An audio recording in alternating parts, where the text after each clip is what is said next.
Motorola essentially invented the cell phone, but it stumbled coming into the smartphone era. It has been making some great phones in the last few years, though, and the new Moto X Pure is the latest example of that. With a competitive price and attractive features, this phone might offer a good alternative to the market-leading, and more expensive, Samsung Galaxy S6. Let's see how they compare. Design and display. The Galaxy S6 is sleek and very clean in design, but it also looks like a lot of other phones, particularly the iPhone 6. The Moto X is more distinctive, but still recognizable as a Motorola phone. It has the same curved back and prominent front-facing speakers, whereas the GS6 has a completely flat back that doesn't fit as nicely in your hand. It also has just one speaker on the bottom edge. The Pure is also mildly water and dust resistant with an IP52 rating. The GS6 doesn't have any liquid ingress protection. I bet it would survive a quick dip, though, as it lacks a removable back panel for battery access. The Moto X is also completely sealed, but it has a micro SD card slot on the SIM tray, which the GS6 lacks. Motorola offers a wide selection of plastic, wood, and leather back panels, along with tinted metal accents, so you can design a phone in the Moto Maker online tool that looks just the way you want. The Galaxy S6 is all metal and glass, but it only comes in a few colors. These are both beautiful phones in their own way, but the Moto Maker customizations really set the Moto X apart.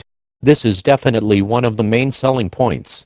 If you don't mind the glass construction, the Galaxy S6 is a much lighter phone. It's only 132 grams to the Moto X Pure's 179 grams. The Moto X is much heavier because it's simply a bigger phone. The display is 5.7 inches on the Pure, a substantial increase compared to last year's Moto X. The Galaxy S6 is a much more modest 5.1 inches, but the size isn't the only thing that sets them apart. Samsung uses Super AMOLED panels, and this one is fantastic. The GS6 has a 2560 x 1600 resolution AMOLED with very high brightness, perfect viewing angles, and vibrant, yet accurate colors. The GS6 and Note 5 have the best displays you can get on a smartphone. I don't think anyone was expecting the Moto X Pure to match the Samsung Galaxy S6 in the display department, but the company did something odd this year. The last few Motorola flagships have had AMOLED panels, but this year they switched to 1440p LCDs. This might be a cost-saving measure, but the display still looks good, though not as good as the GS6 obviously. The brightness is good enough for use outdoors and the viewing angles are above average. It reminds me very much of the LG G4's LCD, but a bit brighter and not curved. The Moto X's screen is bigger than the GS6, so the pixel density is lower, but both are crisp enough that you'll never notice any difference. Part of the Moto X's screen real estate is eaten up by the on-screen navigation buttons. I prefer this setup personally, but there are many who swear by the physical buttons you get on the Galaxy S6. There's also a handy fingerprint scanner in the GS6's home button. The Moto X doesn't have one of those. Internals and battery life. The Moto X and Galaxy S6 are both powerful phones, but when it comes to pure horsepower, the GS6 runs away with it. This device has an octa-core Samsung Exynos 7420 system on a chip, SoC, with 4 little Cortex-A53 cores and 4 big Cortex-A57 in a big little configuration. Unlike the similarly spec Snapdragon 810, this chip manages 8 cores well without aggressive thermal throttling.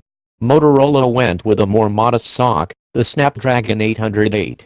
This is a hexa-core chip with 4 Cortex-A53 cores and 2 Cortex-A57 in a big little configuration. The 2 faster cores produce less heat, so the chip doesn't have to throttle like the more powerful 810. In daily use, the difference in SoC power is negligible, although the GPU on the Exynos chip is faster than the one on the 808. However, the Snapdragon 808 is less power-hungry than the Exynos.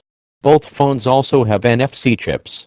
It used to be that you didn't need to specify that, but we live in interesting times. Looking at you, OnePlus.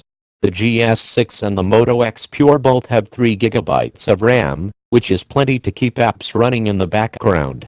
The Motorola device has typical RAM usage for an Android device, but Samsung has insisted on tuning the system a bit differently.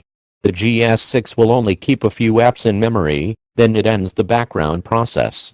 It's not the sort of thing everyone will notice, but if you're hopping quickly between a number of apps, you might notice they need to reload too often. The Moto X doesn't do that. As mentioned above, both phones have sealed-in batteries, but the Motorola's is a bit larger at 3000 mAh. The Galaxy S6 is only 2550 mAh, but the screen is more efficient to make up for it.